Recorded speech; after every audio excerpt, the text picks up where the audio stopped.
जानना चाहते थे किसका क्या कंडीशन है।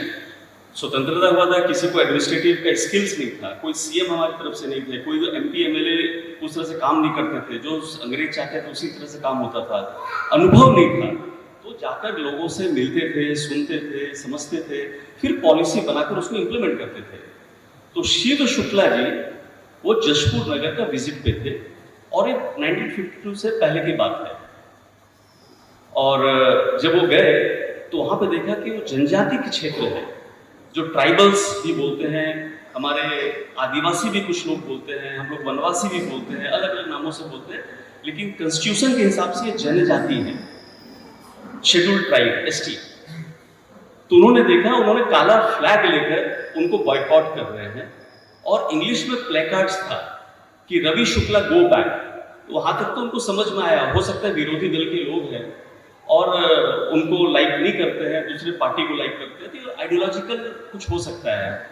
लेकिन जब आगे बढ़े तो उनको दिखा इंडिया गो बैक, तभी उनको सोचने के लिए मजबूर हो गया कि इंडिया गो बैक, इंडिया के अंदर ये कैसा विडंबना है। वो थोड़ा सा सोच में पड़ गए और उनको ये मालूम था क्योंकि उसी प्रदेश से वो थे कि ये जो है जनजाति लोग जो है भाई बहन, उनको इंग्लिश नहीं आती है, फिर कौन है इसके पीछे। वो थोड़ा चौंक गए कि India go back, Ravi Shukla go back, I accepted, मैं दूसरे पॉलिटिकल पार्टी से हूँ, इंडिया गो बैक।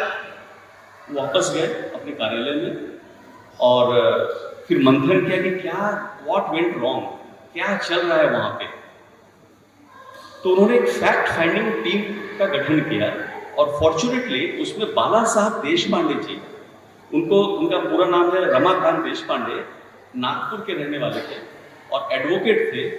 और वो लकीली वो उस प्रदेश में जशपुर नगर क्षेत्र में एज ए एजुकेशन डिपार्टमेंट का वो एक ऑफिसर थे। तो बोला कौन कर सकता है फैक्ट फाइंडिंग टीम में, उनको बुलाया गया, वो आए, बोले ठीक है करते हैं। उन्होंने पूरा स्टडी किया, गहन स्टडी किया and after that he said multiple points, but two important points which I would like to present it here.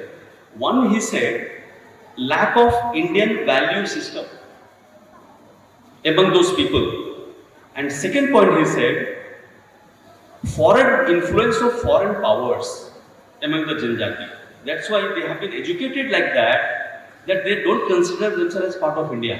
So India go back. तो बोला बहुत गंभीर समस्या है, what we can do? Education officer थे, रिकॉर्ड टाइम में उन्होंने, जब इस चीज को उनको परमिशन मिल गया, you do whatever we have to do, उन्होंने रिकॉर्ड समय 2 to 3 मंथ्स में उन्होंने 200 से ज्यादा विद्यालय खोला। उनको तो करना था, एक जगह विद्यालय खोला, वही के टीचर को जो 6-7 स्टैंडर्ड का अच्छा स्मार्ट है उनको नियुक्त कर दिया, गवर्नमेंट एम्प्लॉय बना दिया और इस तरह से उन्होंने काम चालू किया। अब बोले कि फॉरेन पावर से तो अगर डील करना है तो सरकार का काम है, पुलिस का काम है, एडमिनिस्ट्रेशन काम है, कुछ नहीं कर सकता। बोले मैं इसी में काम करता हूँ, वैल्यू सिस्टम पे काम करता हूँ। उनको आश्चर्य तब हुआ जब उनका भी अपोज होना शुरू हो गया। People starting opposing, why you are building a school, why you are educating people, you should not educate. और उनको ट्रांसफर करने के लिए पैरवी करने लगे लोग कि को ट्रांसफर करो यहाँ से, ये व्यक्ति मुझे यहाँ नहीं चाहिए जशपुर नगर में। तो उन पे दबाव जब बढ़ा तो काम तो छोड़ नहीं सकते थे, नेशन फर्स्ट के ध्येय से काम करना था उनको। उन्होंने रिजाइन कर दिया बिना सोचे हुए, बोला मैं यही रहूंगा, इन्हीं वनवासियों के बीच में काम करूंगा, और रिजाइन करके वो वहां पे काम आरंभ किया। और पहला काम उन्होंने किया 1952 में 13 बच्चों को लेकर 13 चिल्ड्रन, उन्होंने एक छात्रावास का आरंभ किया जशपुर नगर में। ऑफ कोर्स वहाँ के जो महाराजा थे उनका सपोर्ट मिला, जुदेव जी करके महाराजा है वहाँ के, और अभी भी उनकी परंपरा चल रही है, उनका सपोर्ट मिला। उनके हिसाब से 13 बच्चों के साथ आरंभ किया। उनका कहना एक था, हमारा जो टैगलाइन है वो है तू मैं एक रक्त। ये बहुत बड़ी बात है, your blood and my blood is same, we are not different. हमको एम्पैथी जनरेट करना है, यहाँ पर सिंपैथी नहीं, वेदना को समझना है और संवेदना के साथ काम करना है, नॉट विथ सिंपैथी, नॉट दया का भाव से काम नहीं करना है, उनका हैंड होल्ड करना है, हमारे लोग हैं वो। और वहां से आरंभ हुआ हमारा काम। और उनका टैगलाइन था तू मैं एक रख। इस तरह से काम आरंभ हुआ और 25 वर्षों तक ये जो हमारा कल्याण आश्रम का काम रहा, छत्तीसगढ़ और झारखंड इसी के आसपास में ये समाहित था, वहीं पे ग्रो कर रहे थे। फिर इमरजेंसी आ गया, जैसे मालूम है सबको 1975 में, उसमें सब लोगों को बहुत कठिनाई हुई, प्रायोरिटी चेंज हो गया। लेकिन 77 के बाद से all India shape Kalyan Ashram ने लिया, हर प्रांतों में हमारा प्रेजेंस हो गया। इवन नॉर्थ ईस्ट में बोले, लद्दाख से लेकर कन्याकुमारी आज हमारा प्रेजेंस है कल्याण आश्रम का, अटक से लेकर कटक तक हमारा प्रेजेंस है कल्याण आश्रम का, पूरे नॉर्थ ईस्ट में हमारा प्रेजेंस है, इवन अंडमान निकोबार में प्रेजेंस है। कुछ एक दो प्रदेशों में नहीं है, वो भी यहाँ पहुँचेंगे हम, जैसे जम्मू कश्मीर, वहाँ भी अभी 370 घंटे के बाद हमारा काम चालू हो गया है। तो इस तरह से काम आगे बढ़ रहा है। दिल्ली, हरियाणा और पंजाब,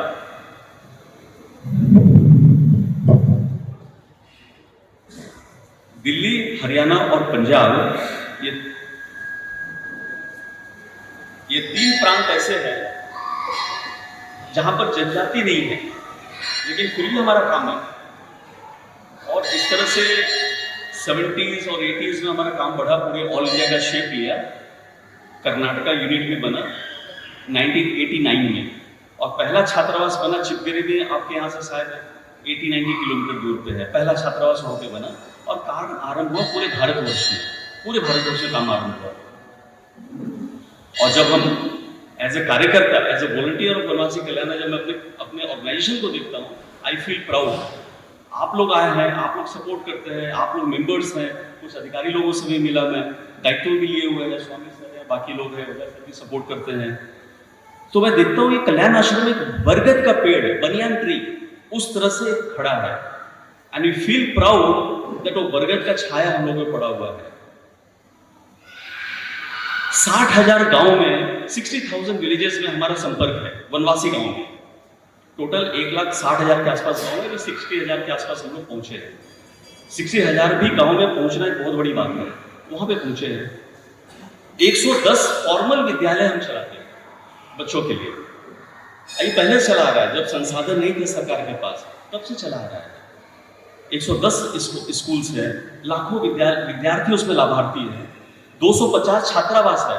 अभी जब रिपोर्ट कार्ड पढ़ा जा रहा था, उसमें 2 छात्रावास का नाम लिया, बालिका छात्रावास डांडेली और चिपगिरी बॉयज हॉस्टल।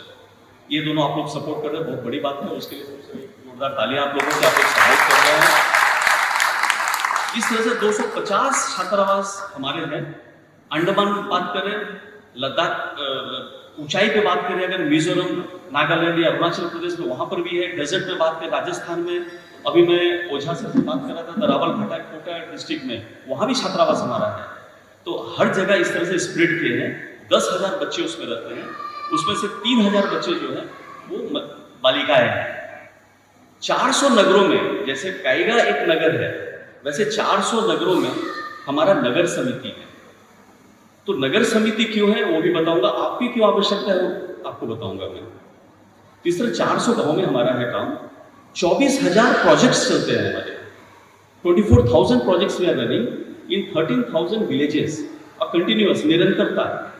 ये नहीं कि कहीं ले लिया प्रोजेक्ट, कहीं नहीं लिया प्रोजेक्ट, वो निरंतरता हमारे साथ, उनके साथ संवाद रख के काम करते हैं हम। Golden book of world record हमने अपना ही रिकॉर्ड ब्रेक किया। 1914 में हमारा नाम अंकित हुआ था वहां पे। We have inked there that largest assembly of tribal archers in the world. और 18 में फिर हमने ही उसको ब्रेक किया, और अभी तक कोई ब्रेक नहीं किया है, फिर अभी तक हमारा वो चल रहा है। तो इस तरह से हमारा काम निरंतरता से बढ़ता जा रहा है। जब कल्याण आश्रम की बात करते हैं तो कुछ सक्सेस स्टोरीज भी आते हैं कि लोग पूछते हैं कि क्या है सक्सेस स्टोरी। तो मैं 3-4, समय का मर्यादा में 3-4 आपको बात बताता हूँ। लिम्बा राम का नाम सुना होगा, कविता राउत का नाम सुना होगा, या धनेश्वर मेहता का नाम सुना होगा। ये सब टॉप लेवल आर्चर्स और एथलीट्स हैं जो कि इंडिया को रिप्रेजेंट कर चुके हैं विदेशों में। ये सब पढ़े कहाँ हैं? छात्रावास में, हमारे छात्रावास में रहकर पढ़ रहे हैं। कहाँ से बिलोंग करते थे वो सुदूर गाँव में, जहाँ कोई पहुँच नहीं सकता है। वो आने जाने के लिए वहाँ पर शायद पैदल जाना पड़े, नदी नाला पैदल स्विम करके जाना पड़े, वहाँ जाना पड़ता था, वो आ नहीं सकते थे। लेकिन कल्याण आश्रम के कार्यकर्ता ने उनको ढूंढ कर निकाला, उनकी प्रतिभा को देखा, अपने छात्रावास में रखा और उनको इस तरह का उपलब्धि उनको प्राप्ति हुई। एक छेबेलू ठेले करके युवती है, वो है नागालैंड से।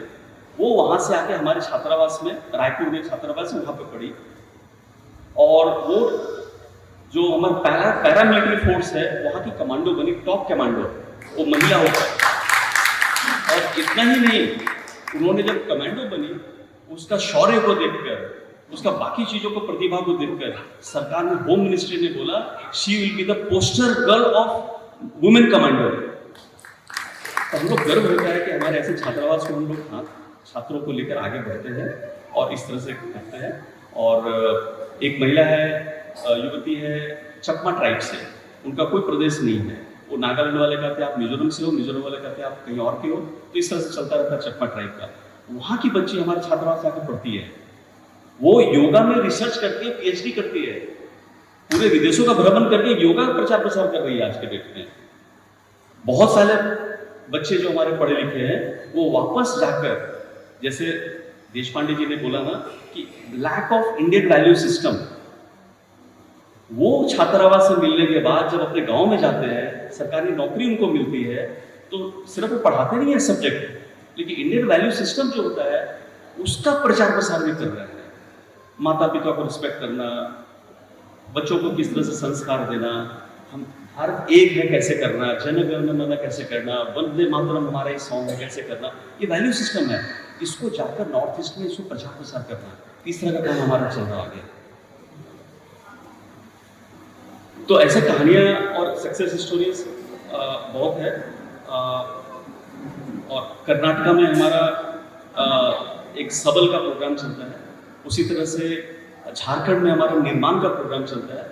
उसमें बच्चे लोग आकर जो नॉर्मल स्टडीज जो हॉस्टल में होते हैं उससे हटकर जो कंपटीशन होता है सिविल सर्विसेज का, और ये नहीं IAS IPS, बहुत सारे ब्लॉक लेवल पे, तहसीलदार लेवल पे रिक्वायरमेंट्स होती हैं, उनको मौका नहीं मिलता, तो उसके लिए ट्रेनिंग करते हैं और वो बच्चे वहाँ पे क्वालिफाई करके, उनके भूख है उसके अंदर कि मैं भी कुछ करूँ। लेकिन गवर्नमेंट तो मटेरियलिस्टिक चीज प्रोवाइड कर सकती है, लेकिन आत्मीयता जो है, मैं आपका ही लाइन में पढ़ता हूँ, remember your brothers living in distant forest, वो सरकार रिमेंबर नहीं कर सकती है, आप और मैं रिमेंबर कर सकते हैं उनको ये भरोसा देना कि मैं आपके साथ हूँ, आप, तू और मैं एक रक्त है। अभी जयप्रकाश जी ने एक चीज बताया, जब शिव प्रसाद जी ने, ग्रामवासी, नगरवासी, वनवासी, एल्लारगो भारतवासी, तो इसी को ध्येय लेके हम काम कर रहे हैं। रिमेंबर, आपका ही अगर प्रश्न है तो यहां से आपको आंसर मिल जाएगा। Remember your brothers living in forest, they are our brothers, they are our sisters, we have to remember them, we can not leave them alone. उन पे अगर विपदा आती है तो हमको उनके साथ खड़ा होना है। सरकार तो अपना काम करेगी, रोड बनाना है, घर बनाना है, कोर्स करना है, करेगी, लेकिन बाकी चीजों के लिए क्या है, उनको ये भरोसा देना हम आपके साथ हैं, हम भी आपके भाई हैं, तभी तो अपनी एकता आएगी, तभी तो हम भारत श्रेष्ठ होंगे।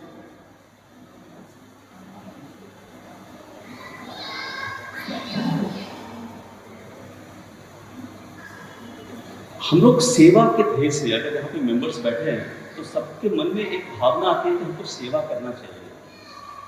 तो सेवा का अर्थ आजकल ये हो गया है कि हम जाके गांव में कुछ बांट के आ जाएंगे, पेन है, पेंसिल है, किताब है, कॉपी है, साड़ी है, देकर आ जाएंगे और हम देते हैं। वो अच्छी बात है, उसमें कोई खराब इसमें नहीं है कुछ, लेकिन हम लोग को एक चीज रियलाइज करना होगा, खास करके जब जनजाति के बीच में काम करते हैं। We don't only give, we take from their lot of things and we are not even realising what we are getting it from them. तो इसके लिए मैं दो उदाहरण आपके सामने रखूंगा। एक है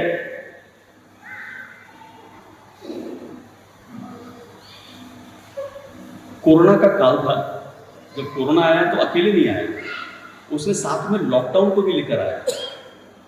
सरकार ने कहा इसको स्प्रेड को रोकना है तो हमको लॉकडाउन करना पड़ेगा ताकि लोग अपने घर में रहे, ये स्प्रेड ना हो।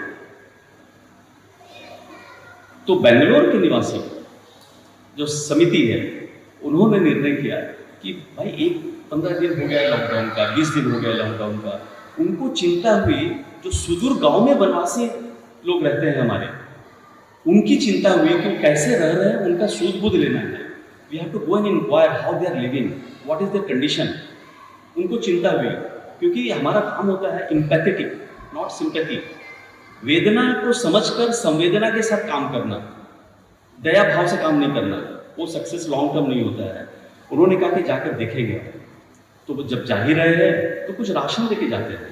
तो 10 किलो का राइस, 2 किलो का दाल, पल्सेस, 1 किलो ऑयल, बेसिक थोड़ा मसाला, चिली पाउडर और सॉल्ट, ये लेकर एक पैकेट बनाया कि एक परिवार के लिए 3-4 लोगों के लिए सफिशिएंट होगा 10-15 दिन के लिए। जब जा रहे हैं मिलने के लिए तो जाएंगे वहाँ। जब गए हम लोग, पहुँचे वहाँ पर विलेज में, तो वहाँ पे क्या देखा, गाँव को चिन्हित किया। वहाँ के लोकल कार्यकर्ता बोला इस गांव में जाना है, यहाँ पे ट्राइबल्स हैं, उनको जाके देते हैं, बहुत सुदूर गांव है। जब हम गए वहाँ पर तो एक घर का नॉक किया, we knocked at the door of one of the families. तो वहाँ से एक परिवार बाहर आया, पूछे क्या बात है। तो हमने कहा कि हम लोग कल्याण आश्रम से हैं, कोरोना का समय चल रहा है, लॉकडाउन है, तो आप लोग के लिए थोड़ा सा राशन लेकर आए और आपका हालचाल पूछने आए हैं। बोला हम लोग ठीक है। बोला राशन किस बात का।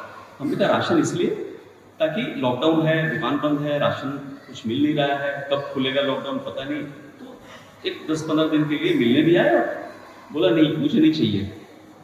तो थोड़ा सा मेरे को झटका सा लगा, वाई ही सेइंग दैट मुझे नहीं चाहिए। तो पूछा उनसे, तो उन्होंने कहा कि हमारे पास जनरली गाँव में खलियान होते हैं, कुछ 2-4 बोरा रहता ही है उनके पास। तो वो बोले कि मेरे पास है, हमारे पास अनाज, और मैं आराम से 1-2 महीना चला सकती हूँ। आपको देना है तो जो नीडी है इस गांव में, इसी गांव में, उनको आप दीजिए। तो भाई हमें तो पता नहीं है। बोला नहीं मैं हेल्प करती हूँ। उन्होंने तुरंत जाकर 4-5 महिलाओं को इकट्ठा किया। अब उन्होंने लिस्ट बनाया और बोले 40 लोग, 100 फैमिलीज का गांव था, 100 घर थे, 100 villages, 100 families were there in that village. और उसमें से 40 लोगों को उन्होंने चिन्हित किया। अगर आप इसको रियलाइज करेंगे, नगर में ऐसा होगा क्या? शायद नहीं। वो दे रहा है, ले लो, ऐसा होता है जगह। नॉट ऑलवेज, लेकिन हाँ ऐसा भी कभी कभी देखने को मिलता है। लेकिन उस महिला में जनजाति थी, ये वैल्यू सिस्टम उनके अंदर है कि जितना मुझे आवश्यकता है उतना ही मैं लूंगी, फालतू का नहीं लूंगी। फ्री में दे रहे हैं तो ये नहीं कि एंजॉय करो। उन्होंने लिस्ट बनाया, बोला चलिए मेरे साथ। वो सबकी जगह एक एक जगह बताती, इस घर जाइए, इस घर जाइए, इस घर जाइए। हम लोग देना शुरू कर दिया। एक घर में उन्होंने कहा कि इस फैमिली में 6 लोग रहते हैं, 7 लोग, माँ बाप, उनके बच्चे, उनके बहू और 2-3 बच्चे उनके छोटे छोटे पोते उनके हैं। हमने कहा क्या करना है? बोले इनको आप 2 पैकेट दीजिए। ठीक है। तो हम लोग उसके घर भी नॉक किया। वो महिला आगे चली गई जो गाँव की थी, हमने उनको भी दिया उनको। तो जब महिला निकली, बहुत बुजुर्ग महिला थी, old person, barely able to stand. तो हमने कहा अम्मा जी आपके लिए 2 पैकेट। बोला 2 पैकेट क्यों? तो हमने कहा कि आपके घर में 6-7 लोग हैं, इसलिए 2 पैकेट, नहीं तो 1 पैकेट हर घर के लिए है। तो उन्होंने कहा नहीं मुझे 1 पैकेट चाहिए। मैंने कहा क्यों? 7-8 लोग, 6-7 लोग हैं तो आप रखिए 2 पैकेट। तो कहे नहीं, मेरे बेटा और बेटी जो है, बेटा और बहू अपने बच्चों के साथ अपने ससुराल गए हैं, या हम ही दोनों फंसे हुए हैं, तो मुझे सिर्फ 1 पैकेट दीजिए। वो चाहते तो 2 पैकेट रख सकते थे, लेकिन value system you have to understand, this is the value system.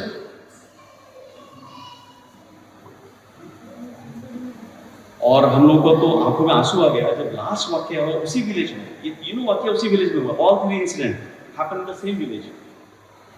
Last packet रह गया था, लास्ट परिवार थे, उनको नॉक किया जाए। तो परिवार निकले और अपनी छोटी बच्ची के साथ निकली एक महिला, यंग महिला थी, युवती थी, 40-42 साल की ऐसे। तो जब उनको दिया, वो ले ली, ठीक है मुझे जरूरत है, आवश्यकता है, आपने लाया, धन्यवाद करके ले लिया उसने। जब लोग उससे बात कर रहे थे तो उनका देखा दृष्टि कहीं और है। वो गांव के दूसरे छोर में जो एंट्री है, एंट्रेंस पे, उस पर दृष्टि है उनका। She was looking at distance. Then we also got distracted कि क्या देख रही है ये। तो when we looked at, then again we saw another couple, very old couple, with a stick in their hand, barely able to walk। अब वो आ रहे थे दोनों, तो उन्होंने सबसे पहले ये पूछा कि आपने उनको दिया है क्या? तो हमने कहा पहचानते तो नहीं है, उनको नजदीक आने दे, सब लोग उसको पहचान लेंगे, will recognise him whether we are given और नॉट। जब नजदीक आया तो हमने देखा कि उनको नहीं दिया था। हमने कहा नहीं। उस महिला ने कहा मुझे आवश्यकता है, लेकिन मेरे से ज्यादा आवश्यकता इनको है। अब ये पैकेट लीजिए, since you are seeing the last packet, you give it to that महिला, to that old person couple, उनको आप जाके दीजिए। मैं तो मांग सकती हूँ कहीं जाके, वो तो मांगने की भी स्थिति में नहीं है, अपने घर से भी स्टेप आउट नहीं कर सकते हैं, ही में फील डाउन, उनको आप दीजिए। वो हमारे कार्यकर्ता थोड़ा सा भावुक हो गए वहां पे, कुछ के आंखों में भी आंसू आ गए कि ये वैल्यू सिस्टम हो रहता है। तो हम जाते हैं तो हमको बहुत कुछ सीखने को मिलता है उसको, अगर आप बारीकी से देखेंगे। महाराष्ट्र, ये हमारा बैकयार्ड है, कर्नाटका का इस कहानी में बता रहा हूँ, लाइव स्टोरी है कनकपुरा का, कि दोनों तरफ से हैंड होल्ड होता है। हमको श्रेष्ठ भारत बनाना है, सब कुछ के साथ हमको सब मिलकर एल्लारगू भारतवासी जो बोलते हैं ना, ग्रामवासी, नगरवासी, वनवासी, एल्लारगू भारतवासी, तीनों को श्रेष्ठ होना है, तभी भारत डेवलप करेगा। महाराष्ट्र का नंदुरबार एक जिला है महाराष्ट्र में, वहां पे एक यंग ग्रेजुएट ट्राइबल फैमिली से ग्रेजुएट हो गया, first graduate among the tribal community. जैसे हमारे यहाँ शांताराम सिद्धि जी फर्स्ट ग्रेजुएट सिद्धि कम्युनिटी में, वैसे वहां पे चैतराम पवार नंदुरबार जिला में अपने जनजाति ग्रुप में पहले ग्रेजुएट निकले। अब आदमी ग्रेजुएट जब होता है तो क्या करता है भाई, नौकरी खोजनी है, अगर पैसा लिया होगा तो उसको रिटर्न करना है, लोन अगर लिया होगा तो, फिर अपना पैसा कमाएंगे तो घर बनाना है, सबसे पहले माँ बाप का सेवा करके घर अच्छा बनाना है, बहुत गरीबी में है, यही आदमी को दिमाग में आता है। उनका भी जवाब यही आया, he started going to city for what, to look for a job, interview. Cycle से जाते थे, शाम को फिर वापस आते थे, ऐसा कि जॉब नहीं मिलता उनको, लेकिन थोड़ी सी उदासी हो रही थी कि मैं इंटरव्यू देता हूँ, कोई कुछ बोलता, मना किसी ने नहीं किया कि नो यू आर रिजेक्टेड। वो गए, ट्राई किया, इंटरव्यू दिया, वापस आ गए, ट्राई किया, वापस आ गए। गर्मी का महीना था, ज्येष्ठ का महीना था, तो गांव में पहुंचने के बाद एक पेड़ के नीचे बैठ गए। जब बैठने के बाद वो बहुत सारा उनको आत्मचिंतन होना शुरू हो गया, सेल्फ रियलाइजेशन, सेल्फ थॉट आना शुरू हो गया। When he saw that one person who is from city town, वो पढ़ाई करने के बाद कल्याण आश्रम को ज्वाइन किया, और आरोग्य रक्षक हमारा प्रोग्राम चलता है, वो आदमी आकर उस गांव में और दवाइयां का वितरण करता है। एक जगह पेड़ के नीचे बैठ जाता है, साइकिल से आता है, गर्मी हो, बरसात हो, ठंड हो, कोई भी माह हो, पूजा हो, त्यौहार हो, उसको आना ही आना है, क्योंकि उसके मन में कल्याण आश्रम में कार्यकर्ता है, सेवा भाव, मुझे करना है, क्या कुछ भी हो, वो आके करता है वहाँ पे। वो पेड़ के नीचे बैठकर, किसी को पेट का दर्द है उनको दवाई दिया, किसी को फीवर है उनको दवाई दिया। तो हमारा ऐसे आरोग्य रक्षा का प्रोग्राम चलता है। उन्होंने कहा कि हमारे गाँव में पानी नहीं है, वाटर नहीं है, लोग भूख से रहते हैं, लोग नशे का आदत हो गया है, आदी हो गया है, पेड़ नहीं है, जंगल सारे कट गए हैं, हमारे पास कुछ भी खाने को व्यवस्था नहीं है। उनको कहा जब कल्याण आश्रम का एक कार्यकर्ता नगर से आकर यहाँ काम कर सकता है, और मैं इसी गांव का होते हुए मैं बाहर जा रहा हूँ, सबके पास बीपीएल एक कार्ड होता है ना, बिलो पॉवर्टी लाइन, उसके भी नीचे अगर कोई लाइन है तो उसके भी नीचे के थे वो लोग। He was that level those who poor, नशे का आदत। उन्होंने कहा हम अपने गांव के लिए काम करेंगे। He did not look for the job, he started working in the same village। Start किया काम, उनका रिकॉर्ड 500 चेक डैम्स बनाया, 1200 एकड़ जमीन को फॉरेस्टेशन किया, पूरा पेड़ लगाया, वाटर टेबल वहां का ऊपर आ गया, सब लोग गांव में खुशहाल होने लग गए, अनाज उपज होना शुरू हो गया। यूएनडीपी ने उनको रिकॉग्नाइज किया, यूनाइटेड नेशंस डेवलपमेंट प्रोग्राम एक चलता है, उन्होंने उनको रिकॉग्नाइज करके उनको एक सब्जेक्ट में डाला, उनको रिसर्च विंग में डाला, उनको या उनको रिसर्च करने के लिए लोग हैं, वो भी he was part of that. संत ईश्वर सम्मान बहुत सामाजिक संस्था के लिए बहुत बड़ा संस्था है, वो उनका अवार्ड मिलता है, इनको अवार्ड मिला। और इतना नहीं, प्रधानमंत्री ने उनके बारे में कई बार चर्चा कर चुके हैं, मन की बात में एक बार किया, उनके साथ में बैठे हुए। ऐसे लोगों को कौन नहीं बिठाएगा अपने पास, वो इंस्पिरेशन है लोगों के लिए। उनको अभी रिसेंटली पद्मश्री मिला, it's a matter of pride कि वैसे लोगों को पद्मश्री मिला और उनको ये सब तो ठीक है, उन्होंने इतना चेंज कर दिया अपने विचारों से, कल्याण आश्रम से प्रेरित होकर वो खुद he became inspiration for others. और उन्होंने गांव वालों का एक बैठक करके इतना चेंज लाया विचारों में, गांव वाले ने खुद प्रपोज किया कि हमारे पास बीपीएल कार्ड है, बिलो पॉवर्टी लाइन का कार्ड है, सरकार पे हम बोझ बनते हैं। सब ने पूछा कि आपके पास कितना एसेट्स है, सब ने बोला मेरे पास 40 लाख है, मेरे पास 50 लाख है, मेरे पास 60 लाख है, मेरे पास 25 लाख है। अब कैसे 25 लाख है? उनके बैकयार्ड में पेड़ है, उसको काउंट किया। बोले मेरे पास 10 गाय है, उसका काउंट किया। मेरे पास इतना अनाज है, उसको काउंट किया। ये सब उनकी संपत्ति है। बोला कि अब मुझे बीपीएल कार्ड नहीं चाहिए। सारे के सारे गांव वाले एक दिन उठे, बोले मैं जाता हूँ तहसीलदार के पास, और गए तहसीलदार के पास और उन्होंने अपने बीपीएल कार्ड को लाके सरेंडर कर दिया।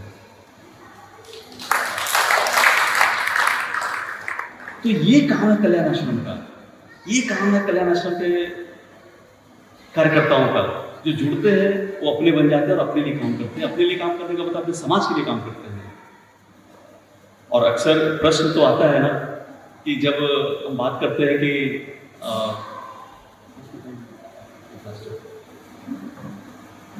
जब हम काम करते हैं कल्याण आश्रम का, तो मेरे मित्र हैं, मेरे पड़ोसी हैं, मेरे ऑफिस के फ्रेंड्स हैं, कॉलेज के फ्रेंड्स हैं, कुछ पुराने फ्रेंड्स हैं, पूछते हैं कि कल्याण आश्रम है क्या, क्या एक एनजीओ है क्या? तो फिर हमको उनको एक्सप्लेन करना होता है कि क्या है कल्याण आश्रम। तो सबसे पहला बात है, यस टेक्निकली एक एनजीओ है, no doubt about it.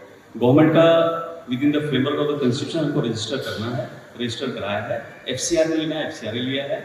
12A लेना है, 12A लिया है। एटीजी लेना है, एटीजी लिया है। हर साल रिटर्न फाइल करना है, रिटर्न फाइल करते हैं हम। तो सारा बुक ऑफ अकाउंट्स भी गवर्नमेंट को प्रेजेंट करते हैं, ये आया, यहाँ खर्चा हुआ, यहाँ पैसे हुआ, इस तरह का डेवलपमेंट हुआ।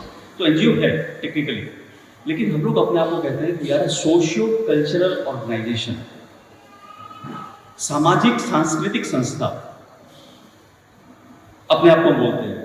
तो थोड़ा सा लोगों को लगता है अरे ऐसा है क्या, और कैसे आगे? तो कहते हैं कि जब हम गांव में जाते हैं देने के लिए कुछ, तो जनरली क्या होता है कि आप देखेंगे लाइन में खड़े हैं कि भाई एक लो। तो हमारा जो देने वाला जो है वो कौन है? बेनिफैक्टर। लेने वाला है बेनिफिशियरी, दान देने वाला और दान लेने वाला। तो हम लोग कल्याण आश्रम के लोग क्या बोलते हैं कि जो लेने वाला है, जो बेनिफिशियरीज है, उनका हाथ ऊपर होना चाहिए। तो हम लोग जब भी जाते हैं ना, तो अपना कोई भी सामान हो, साड़ी हो, कंबल हो, कुछ भी हो, हमारे कार्यकर्ता इस तरह से पकड़ते हैं। और जिनको आवश्यकता है वो लेते हैं, जिनको आवश्यकता है नहीं भी लेते हैं। उनका मान सम्मान का हम ध्यान रखते हैं। उन्होंने नहीं मुझे बुलाया कि मुझे दो, हम उनके पास गए कि हम अपना समझते हैं हमारे लोग हैं, हमारा भावना है कि हमें सेवा करना चाहिए। भगवान तो हमें बहुत दिए हैं, यहाँ तक लेकर आए हैं, अपने बच्चों को, अपने को, माता पिता को, सबका ध्यान रखते हुए। उसके बाद भी सरप्लस है मेरे पास, कुछ करना चाहिए, करने के लिए जाते हैं। तो इसका ध्यान रखते हैं कि बेनिफिशियरीज का हाथ हमेशा ऊपर होना चाहिए, ताकि उनका मान सम्मान का ध्यान रहे। दूसरा बात, चैतराम पवार का स्टोरी बताया, जो बेनिफिशियरी थे वो कल्याण आश्रम के कार्यकर्ता वहां जाके उनको दवाई देते थे, तो ही वॉज अ बेनिफिशियरी। हम लोग इंश्योर करते हैं वो बेनिफिशियरी जो है ना, tomorrow he becomes a benefactor, दान देने वाला बन जाए। ये हम इंश्योर जरूर करते हैं। ये नहीं कि वो दान लेने वाला है तो हमेशा दान लेने वाला ही बना रहे। उनको अपने फोल्ड में लाकर आप खुद ही देखते हैं कि हम लोग क्या काम कर रहे हैं। तो इस तरह से काम करता है। एनजीओ जो है एक प्रोजेक्ट को लेकर इंप्लीमेंट कर देती है और उसको फॉर्मेलिटी करके हम लोग काम करते हैं, एम्पैथी के साथ काम करते हैं। कोई भी काम लेने के पहले हॉलिस्टिक पिक्चर पूरा देखते हैं कि इस गांव में क्या इसका इम्पैक्ट होगा, और holistic development of the village का काम करते हैं हम लोग। तो इस तरह से काफी काम चलता रहता है और प्रश्न आते रहते हैं। तो ये हम एक्सप्लेन करते हैं कि हम लोग डिफरेंट कैसे हैं एनजीओ से और सोशल कल्चरल ऑर्गेनाइजेशन रहकर। और बहुत सारा, मैं तो बहुत कोई फ्रेंड पूछता है कि आपके कल्याण आश्रम के बारे में बताओ कि कैसे डिफरेंट है। गवर्नमेंट ये कर रही है तो हमको क्यों आवश्यकता पड़ती है करने की? गवर्नमेंट तो कर देगी काम, तो क्या रोड बना देगी, घर बना देंगे, but will they do this मैं यही सीखा आपसे, remember your own brothers living in the forest. आप इसको मंथन कीजिए, आपको जितना मैंने बात बताया उसी में आपका आंसर मिल जाएगा। और रिमेंबर, गवर्नमेंट रिमेंबर नहीं करेगी, गवर्नमेंट रिमेंबर करेगी हाँ तुमको घर बना है कि नहीं, तुमको लोन मिला है कि नहीं, इसके लिए रिमेंबर करेगी। उसे घर में अगर कोई विपदा है, शोक है उसे घर में, या खुशी है उसे घर में, तो हम जाके खड़े हो सकते, कुछ कर नहीं सकते, उनके साथ खड़ा होना ही एक बहुत बड़ी बात हो जाती है उनके लिए। ये हम भी अपने लाइफ में अगर देखेंगे तो यही हमारे लिए बहुत बड़ी बात बन जाती है। तो इसी के साथ मैं समाप्त करूंगा अपनी बात को एक लाइन से कि वन यात्रा का हमारा प्रोग्राम चलता है, और तो उसमें आप लोग ज्वाइन कीजिए, तो क्या लिविंग कंडीशन है वनवासी का वो समझ में आएगा। और इसी के साथ मैं अपना आपको समाप्त करता हूँ। धन्यवाद।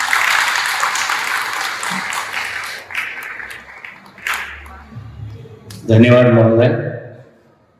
अपने क्षेत्र में तो आप उत्कृष्ट है ही,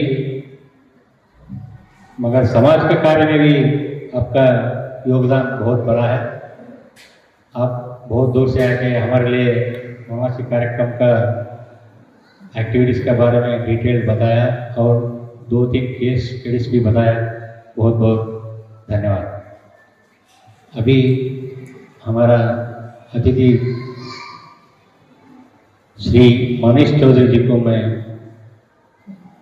वनवासी कल्याण का कर्नाटक चैप्टर के बारे में थोड़ा डिटेल्स देने के लिए उनको बुलाता हूँ। श्री मनीष चौधरी जी।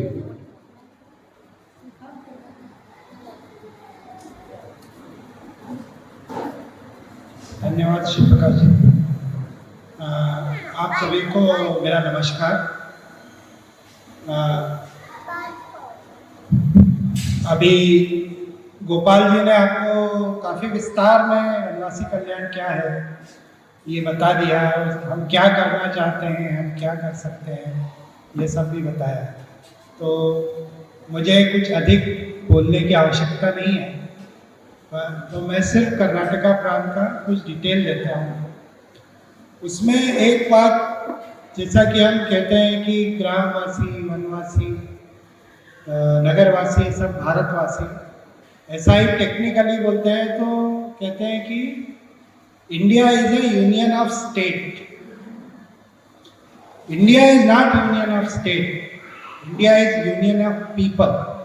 India is union of its people, and every person in India is himself represent entire Bharat. That's the feeling that it comes with.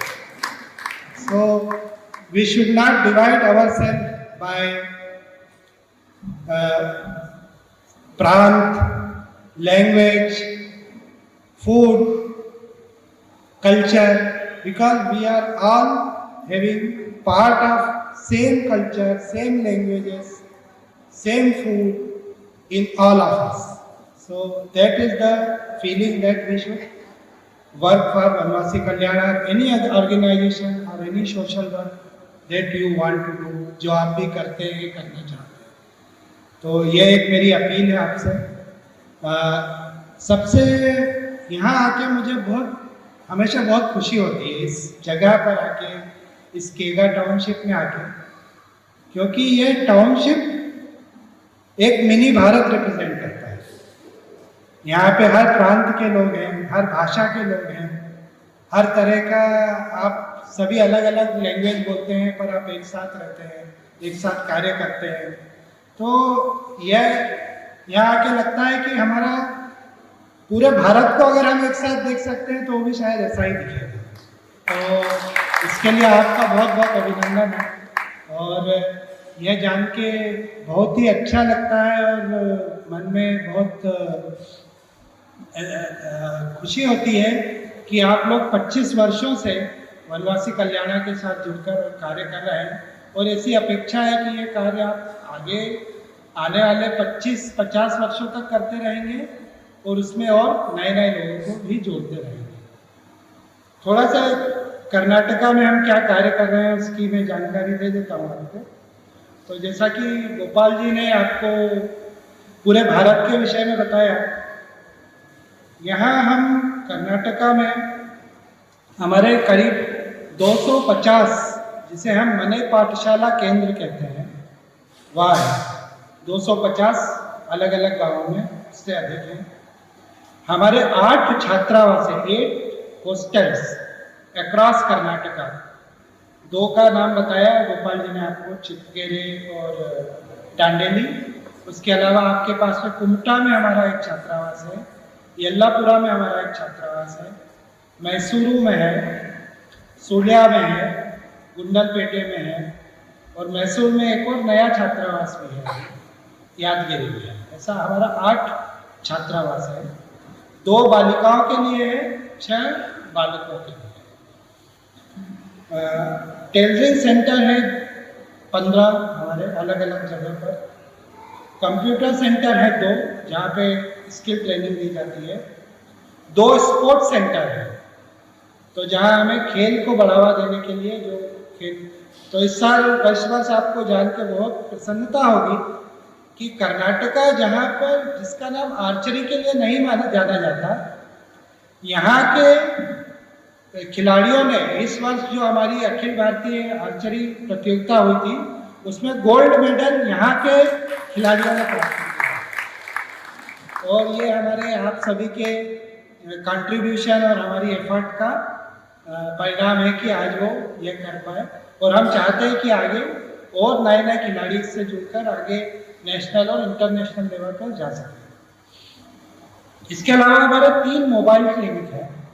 एक यहाँ कोप्पा में है, मुर्डेश्वर के पास, एक चामराजनगर में है, और एक यादगिरी नाम कर्नाटका में है। यह हम एम्बुलेंस के माध्यम से एक डॉक्टर, मेडिसिन और एक सहायक एक दिन में 4-5 गांवों में पहुंचकर वहां पर लोगों की सहायता करने का प्रयास करते हैं। तो एक मोबाइल क्लिनिक से हम ऑलमोस्ट आसपास के 100-150 गांवों को कवर कर सकते हैं। इसके अलावा एक मेडिकल सेंटर है, एक कृषि विकास केंद्र है जो मुर्डेश्वर में कोपा में है, जहाँ गोपालन और कृषि ऑर्गेनिक फार्मिंग का ट्रेनिंग और किया जाता है। 231 हित रक्षा केंद्र है। हित रक्षा क्या है? जैसा कि गोपाल जी ने अभी बताया कि गवर्नमेंट भी सबके लिए, जनवासी जनजाति के लिए भी कार्य कर रही है, पर क्या उन्हें पता है कि गवर्नमेंट उनके लिए क्या कर रही है? तो वह जानकारी उन तक पहुंचाना और वो सुविधाएं और सभी को लेने के लिए उनका सहायता करना और उनके तक पहुंचाना वो सभी सुविधाएं, यह हित रक्षा केंद्र का काम है। तो ऐसे 231 हित रक्षा केंद्र भी यहाँ पर है।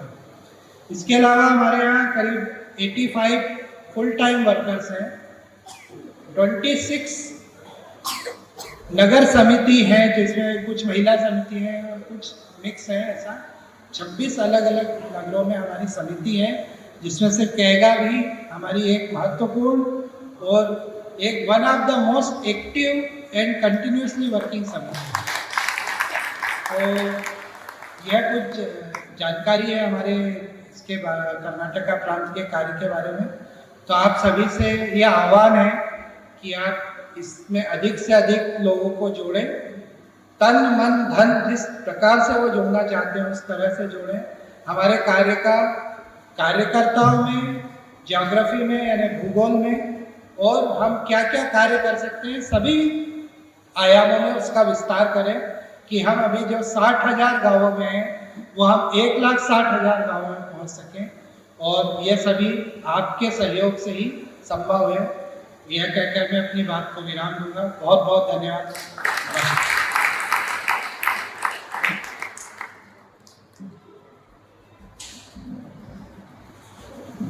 धन्यवाद महोदय। अभी चौधरी सर ने बताया हमारा छात्रावास 8 जगह चल रहा है कर्नाटक में। आपको इच्छा होगा तो हम लोग एक बार जा सकता है। दांडेली में नज़दीक है और चिपकेरी वो सिरसी तालुक में आता है। यल्लापुर तो हम आते जाते रहते हैं। आप सभी हमारा जो सहयोग सहायता कैसे यूटिलाइज हो रहा है आप खुद देख सकते हैं। आप ये मेरा प्रार्थना है, आप एक बार ध्यान रखें जाए। और अभी सम्मानीय हमारा एस के ओझा सर को मैं आमंत्रित करता हूँ हमारा नवासी वेलफेयर के बारे में उनका विचार व्यक्त करें। श्री एस के ओझा सर।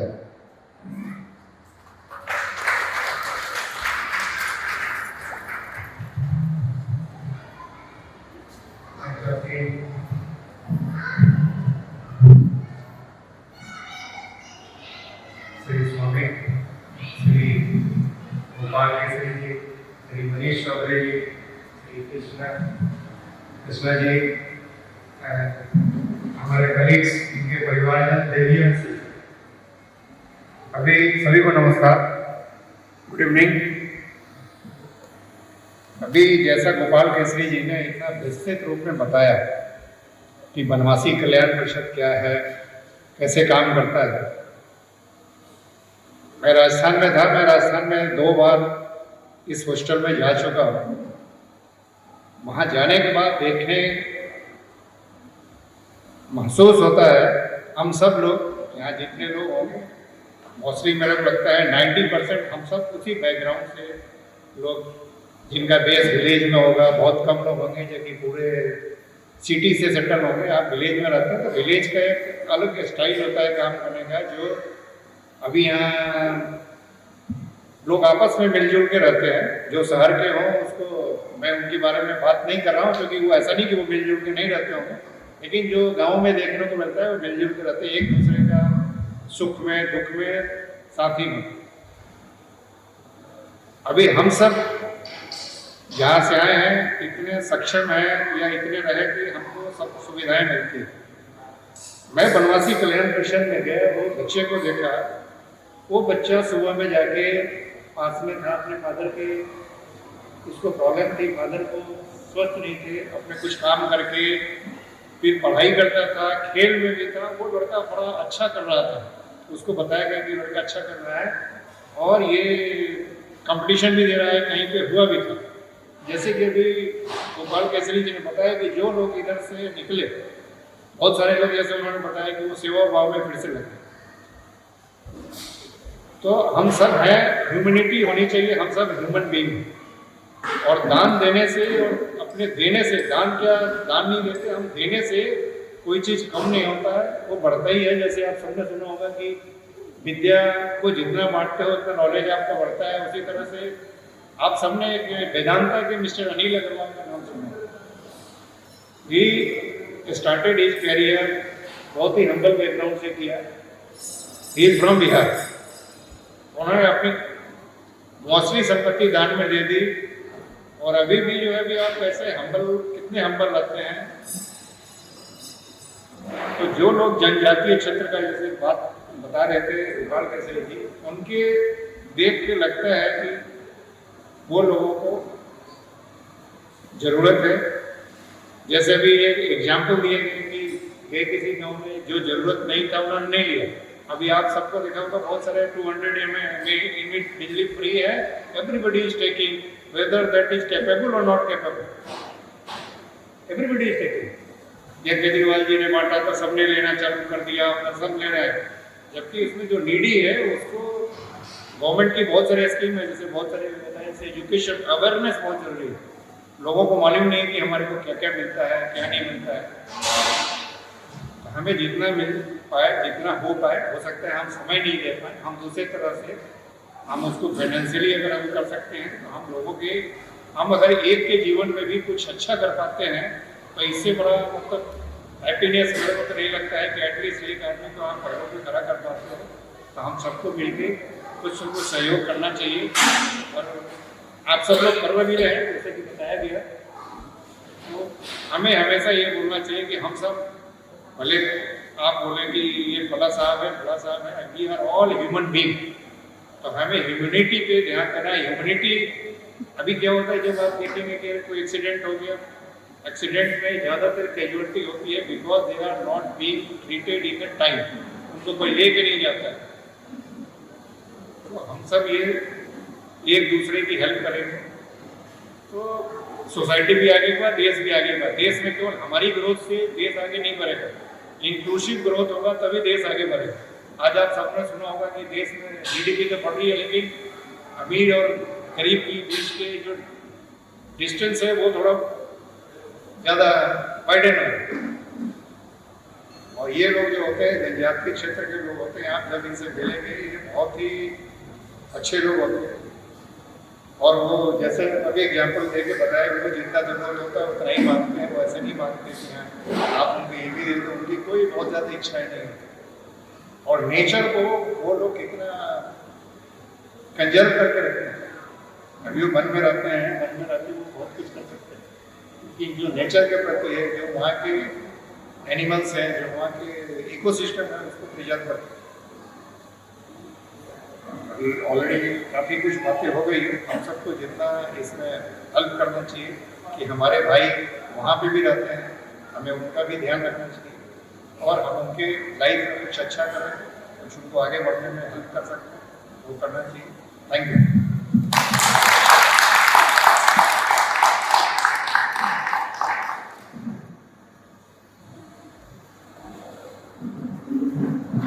हमारा एस.के. ओझा सर ने जो बताया, उन्होंने जो महसूस किया वही बताया। अभी उनका एक ही सारांश है, परोपकारार्था इदम शरीरम। हम जितना हो सके उतना परोपकार करके हम सौभाग्यशाली बने, ये बात बताया उन्होंने। बहुत धन्यवाद सर, आपका सुविचार व्यक्त किया। अभी मैं हमारा president Shri H D. Swamy sir को मंच पर बुलाता हूँ, उनका विचार व्यक्त करने के लिए। Shri H D. Swamy sir please.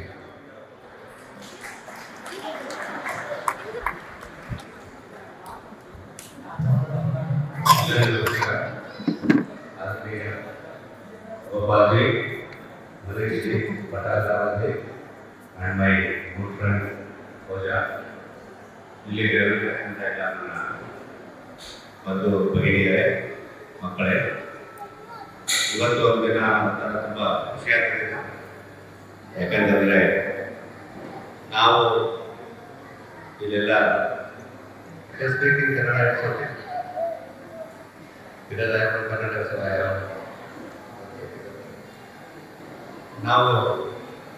ನಾವು ವನವಾಸಿಗಳೇ, ಆದರೆ ನಾವು ವನವಾಸಿಗಳ ಥರ ಬದುಕ್ತಾ ಇಲ್ಲ, ನಾವು ನಗರವಾಸಿಗಳ ಥರ ಬದುಕ್ತಾ ಇದ್ದೀವಿ. ಆದ್ದರಿಂದ ನನಗೆ ತುಂಬ ಖುಷಿಯಾದ ಸಂಗತಿ ಏನಂದರೆ, I was an outside supporter of Vanavasi Kalyana Sangha. This Kaiga is such a place that here we have all sorts of people. As you already mention that it's a mini Bharat and we all work together, we all live together very harmoniously, irrespective of which community, which state, which language we have, and we are all living together like brothers and sisters, and we have a very good ecosystem and management supports. Along with our work, we also take up a lot of cultural activities and social activities, and this Vanavasi Kalyana Samiti is one such unit where I think this is one of the most valuable group which is doing voluntary services. See, there are so many other committees where we are forced to put the management in this one, and we are forced to do some work because of our nature of job.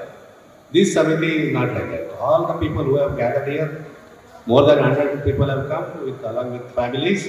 They have all come together on voluntary basis.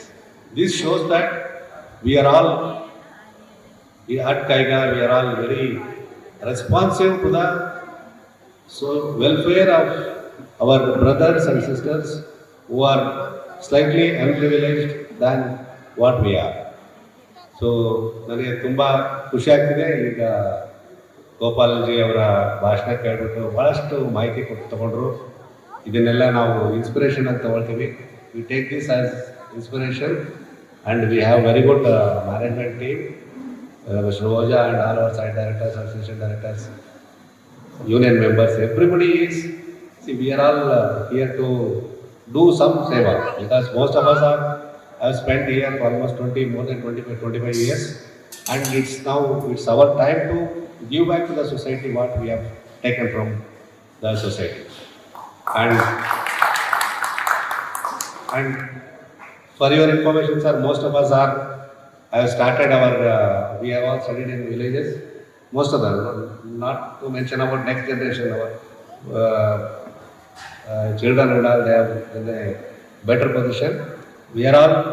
I have lived in a village. I have born and brought up in a village where there were no teachers, there were very few schools, facilities, and we were all in village that the system is everybody. ಎಲ್ಲರಿಗೂ ನಾವು ಅಣ್ಣ ತಮ್ಮ ಅಕ್ಕ ತಂಗಿ ಅಂತಲೇ ಕರಿತಿದ್ವಿ ಹೊರತು we were not seeing when he is from that caste, he is from this caste, whether he is poor or like that. So village we have that feeling of brotherhood. And same thing in Kaiga also we have, and we will for the last after the COVID and all, I think our activities of Vanvasi Kalyana Samiti has slightly retarded. Now with a very good team and all the support, we will assure you, sir, we will take it further, and then with so much of support from all of my team and the Kaiga township residents, we will take it further forward, and then we will do whatever best possible to the Vanvasi Kalyana Sangha and the total for the benefit of society. And I think what we get out of that, whatever we give, what you told is, giving is very easy and nobody wants to take. That's the human nature. Even if you want to go and give somebody, they will not be ready to take. Nobody wants sympathy. Nobody wants sympathy. So everybody wants empathy. So let us cultivate that empathy with this one, and then let us support the people who are needy, and then bring laurels to Kaiga, and also let's get self-satisfaction out of this. And with this, I thank all the dignitaries who have come so long from Bangalore and all for such a remote place. Sir, we need your guidance and whatever support you want, and you please guide us what work we have to do and how we have to do, and then we will definitely do from our heart. This much I can tell because of I know all the people who are with us. Thank you very much. ಎಲ್ಲರಿಗೂ ಧನ್ಯವಾದ. ಹಾಗೆ ಈ ಸಮಿತಿ ಬರೀ ಒಂದೊಂದು program ಮಾತ್ರ ಇರೋದು ಬೇಡ, ಪ್ರತಿಯೊಂದು ತಿಂಗಳಾಗಲಿ ಎಲ್ಲಾದರೂ ಒಂದು ಫಂಕ್ಷನ್ ಮಾಡಲಿ ಅಂತ ನಾನು ಶಿವಪ್ರಸಾದ್ ಮತ್ತು ಅವ್ರಿಗೆ ಹೇಳ್ತಾ ಇರ್ತೀನಿ. ನಾವು ಹೋಗೋಣ ಬೇರೆ ಕಡೆಗೆ. ಇದರಿಂದ ಏನಾಗ್ತದೆ, ನಾವು ಇಲ್ಲೇ ಇದ್ರೂ ಕೂಡ ಒಬ್ರಿಗೊಬ್ರು ಬೇರೆ ಸ್ವಲ್ಪ ಕಡಿಮೆ ಆಗ್ತದೆ. ಅದರಿಂದ ಒಳ್ಳೆ ಬಾಂಧವ್ಯ ಬರುತ್ತೆ, ನಾವು ಒಬ್ರಿಗೊಬ್ರು ಆಗ್ತೀವಿ ಅಂತ ಆಶಾಭಾವನೆಯಿಂದ. ನನಗೆ ತುಂಬ ಸಮಯ ಆಯಿತು, ನನಗೆ ಮಾತಾಡಲಿಕ್ಕೆ ಅವಕಾಶ ಕೊಟ್ಟಿದ್ದಕ್ಕೆ ಮತ್ತು ನನ್ನನ್ನು ಪ್ರೆಸಿಡೆಂಟ್ ಮಾಡಿದ್ದಕ್ಕೆ ನನಗೆ ತುಂಬ ಧನ್ಯವಾದ. Thank you so much for making me to be a part of this noble cause. Thank you.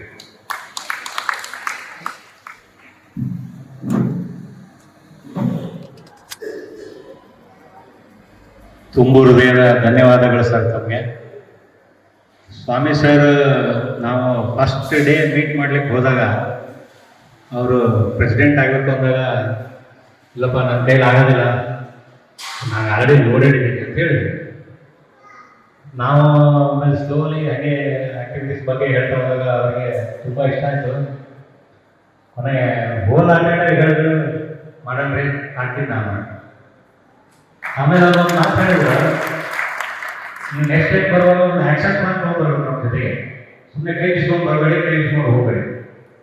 ಅವಾಗಲೇ ಅದು ನಾವು ಮುಂದುವರಿಯೋಕ್ಕಾಗೋದು ಅಂತ ಅವ್ರು ಇವತ್ತು ಮಾತಾಡಿ ನೋಡಿದರೆ ಎಷ್ಟು ಕಾನ್ಫಿಡೆಂಟಾಗಿ ಹೇಳಿದ್ರು. ಈ ಟೀಮ್ ಜೊತೆಗೆ ನಾನು ಮುಂದೆ ತೊಗೊಂಡು ಹೋಗ್ತೇನೆ. ನನ್ನ ಅನ್ಸುತ್ತೆ ಸ್ವಾಮಿ ಸರ್ ಸಿಕ್ಕಿರೋದು ನಮ್ಮ ಸೌಭಾಗ್ಯ.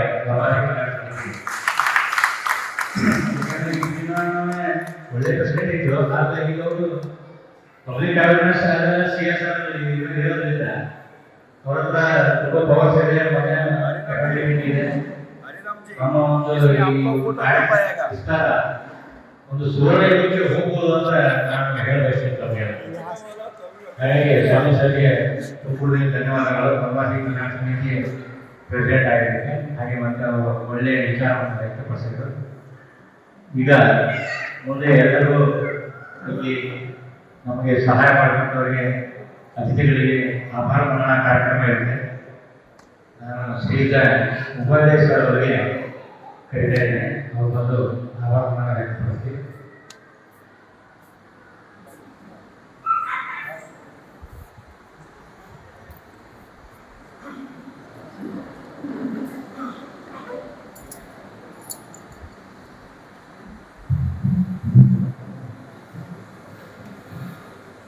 ಎಲ್ಲರಿಗೂ ನಮಸ್ಕಾರ.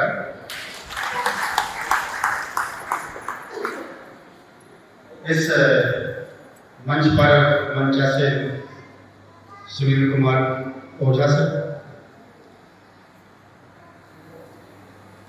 SJT Swami sir, Gopal Kesari sir, Manish Chaudhary sir और कृष्णानंद पट्टा विराम सर और अपार जन समुदाय जो इस कार्यक्रम के लिए यहाँ पधारे हुए हैं।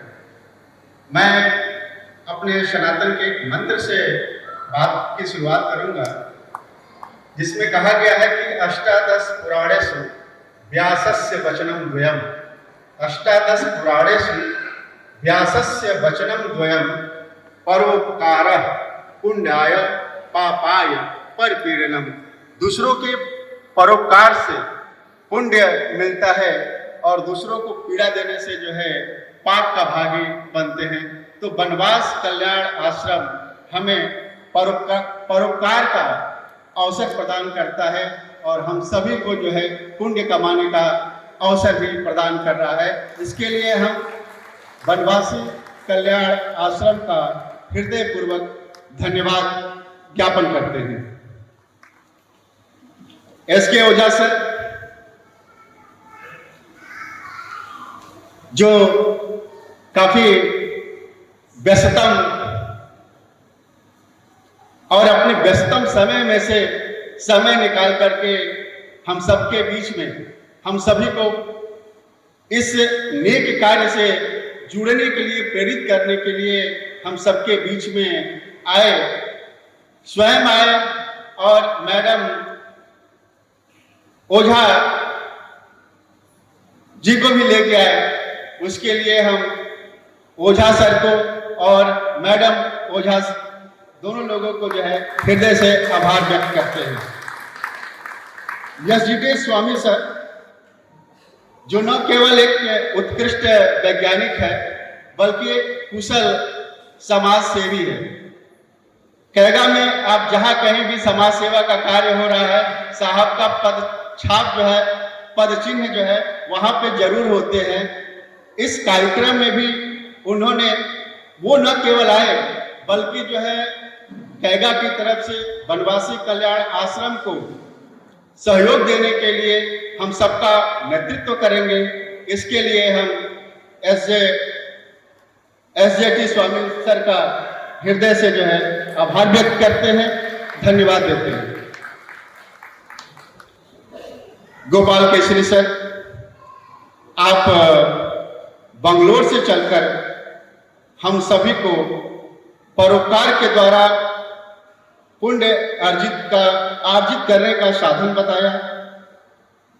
वनवासी कल्याण आश्रम के माध्यम से दूर दराज से हमारे भाइयों और बहनों को मुख्य धारा में कैसे लाए, इसके लिए हम सभी को प्रेरित किया। इसके लिए मैं आपको पूरे कैगा की तरफ से हृदय से धन्यवाद करता हूं और धन्यवाद ज्ञापित करता हूं। मनीष चौधरी सर जो इंदौर से हैं और इस कार्यक्रम में वनवास कल्याण आश्रम के कार्यकलाप कर्नाटक में कैसा चल रहा है उसका एक जो है विस्तृत चित्रण जो है आपने पेश किया। और वास्तव में जो है आप जब अपना विस्तृत ब्यौरा, आपके लिए ये छोटा ब्यौरा था लेकिन हम लोगों के लिए एक बहुत बड़ा एक ये ब्यौरा था कि हमारा कल्याण बनवासी कल्याण आश्रम इतना सारा काम करता है, यह वास्तव में जान करके हम लोगों को प्रेरित किया कि हम जो है इससे भी बेहतर और बेहतर कैसे कर सकते हैं।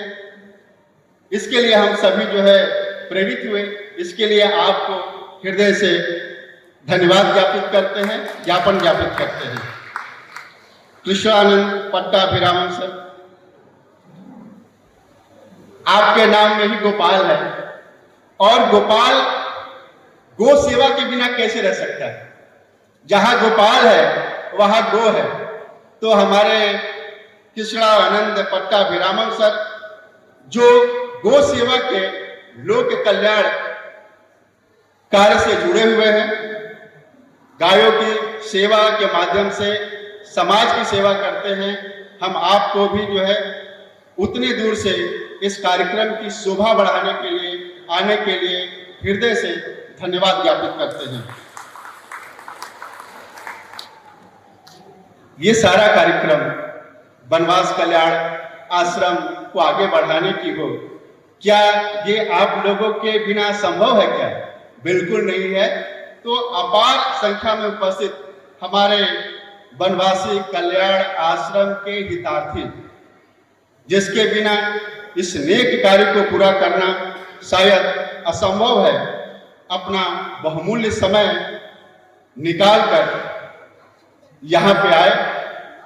और यहाँ पे चाहे गोपाल केसरी सर हो, एस.जे.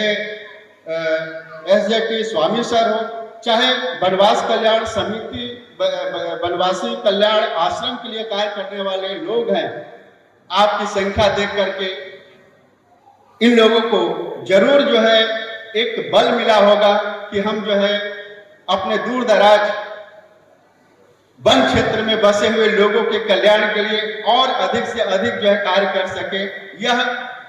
ये सारे लोग आपसे जरूर प्रेरणा लिए होंगे। यह जो है संख्या देख करके मैं आप लोगों को भी जो है हृदय पूर्वक धन्यवाद करूं। आप लोगों को हृदय से जो है धन्यवाद ज्ञापित करता हूं।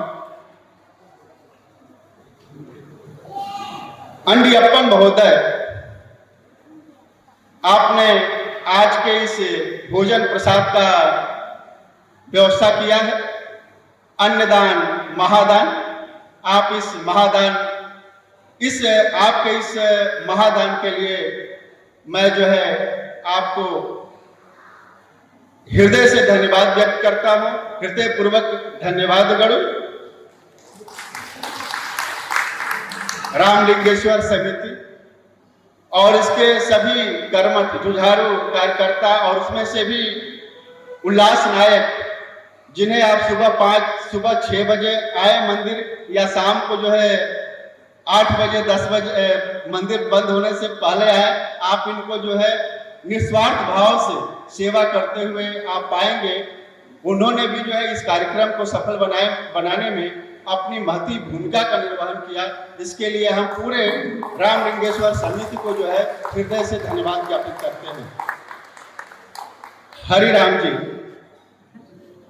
हरिराम जी को मैं जब भी देखता हूं, जो हमारे पद्मश्री हैं, वो याद आ जाती है, क्योंकि ये भी जो है इस पूरे क्षेत्र में नंबर्स तो काउंट नहीं किया जा सकता, क्योंकि नंबर्स बहुत ज्यादा हैं। इन्होंने जो है सर ये पेड़ लगाने का जो है नेक कार्य जो है यह स्वयं करते हैं, और यह किसी से सहायता भी नहीं लेते हैं, बल्कि अपनी अर्निंग से जो है खुद पेड़ लगाने का काम करते हैं। साथ ही साथ इस तरह के जो भी प्रोग्राम्स होते हैं, उस प्रोग्राम्स में यह जो है हमेशा सदैव अग्रिम पंक्ति में खड़े होते हैं।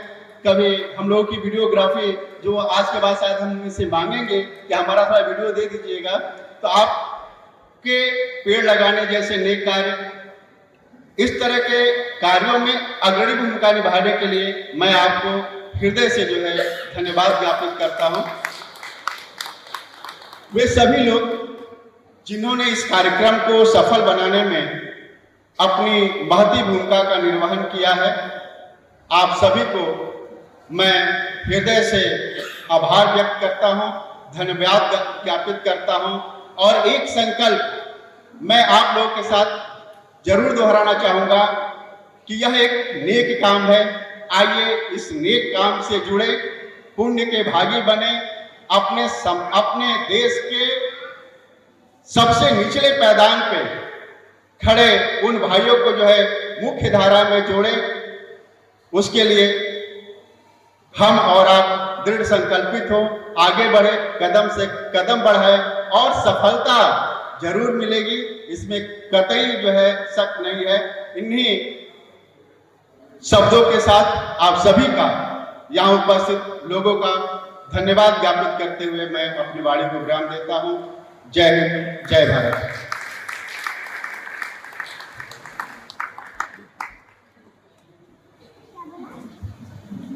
बहुत ही सुंदर और स्पष्ट शब्दों में उन्होंने आभार प्रकट किया है सभी महोदयों को, आप सभी को।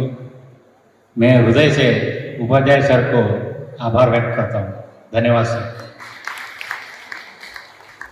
उद्यमेन ही सिद्ध्यन्ति कार्याणि न मदोरथै means we can't just let things happen with our mind, we have to put in the effort accordingly. अभी सभी मानी जो बात किया है इन्होंने शब्द स्पष्ट रूप में शब्द में जो बोला गया है, you have to put efforts accordingly.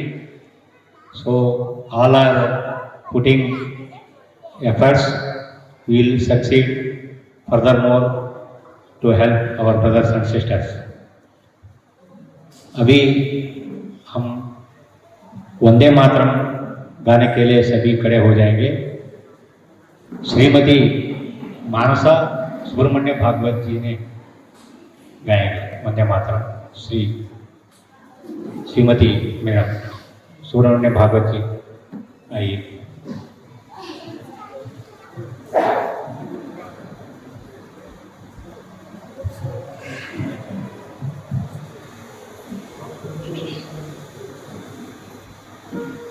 Vande Mataram Vande Mataram सुजलां सुफलां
सुजलां सुफलां मातरं वन्दे मातरं श्यामलां सरलां सुस्मितां भूषितां धरणीं भरणीं मातरं वन्दे मातरं वन्दे मातरं वन्दे मातरं। Thank you. भारत माता की जय, भारत माता की ಎಲ್ಲರೂ ಕುಳಿತುಕೊಳ್ಳಿ. ತುಂಬ ಸುಶ್ರಾವ್ಯವಾಗಿ ಪ್ರಸ್ತುತಿಪಡಿಸಿದ ಶ್ರೀಮತಿ ಮಾನಸ ಸುಬ್ರಹ್ಮಣ್ಯ ಭಾಗವತ್ ಅವರಿಗೆ ನಿಮ್ಮೆಲ್ಲರ ಪರವಾಗಿ ಅತ್ಯಂತ ತುಂಬ ಹೃದಯದ ಧನ್ಯವಾದಗಳನ್ನು ಅರ್ಪಿಸ್ತೇನೆ. ಈಗ ನಮ್ಮ ನಡುವೆ ಮತ್ತೊಬ್ಬರು ನಮ್ಮ ಕಾರ್ಯಕಾರಿ ಸದಸ್ಯರಿದ್ದಾರೆ. ಶ್ರೀಯುತ ಎಸ್ ಎ ಕಾಂತಿಯವರು ಅವರು ವೇದಿಕೆಗೆ ಬರಬೇಕು ಅಂತ ಕೇಳ್ತಾ ಇದ್ದೇನೆ. ಒಂದು ನಿಮಿಷ.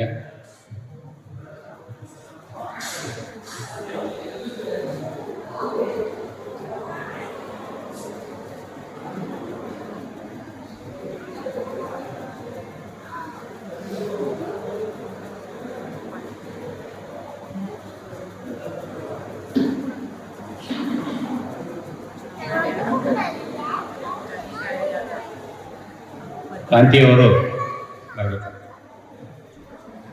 ಕಾರ್ಯಕಾರಿ ಸಮಿತಿ ಸದಸ್ಯರು ನೀವು ಇದೆ.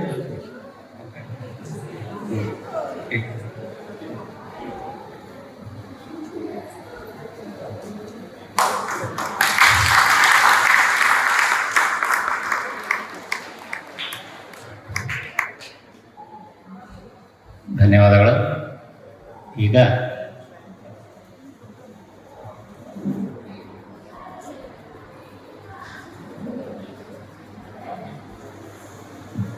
ನಾವೆಲ್ಲರೂ ಭೋಜನಕ್ಕೆ ತೆರಳೋಣ. ಎಲ್ಲ ನಮ್ಮ ಸ್ವಯಂ ಸೇವಕರು ಅಲ್ಲಿ ನಿಂತಿದ್ದಾರೆ ತಮಗೆ ಪ್ರಸಾದ ಪಡಿಸಲಿಕ್ಕೆ. ಎಲ್ಲರೂ ಮನಸ್ಫೂರ್ತಿಯಾಗಿ ಖುಷಿಯಾಗಿ ಊಟ ಮಾಡೋಣ. ಎಲ್ಲರೂ ದಯವಿಟ್ಟು ಭೋಜನಕ್ಕೆ ತೆರಳಬೇಕಾಗಿ ವಿನಂತಿ. सभी हम लोग भोजन प्रसाद के लिए निकलेंगे. सभी को बहुत बहुत धन्यवाद. जय श्री राम.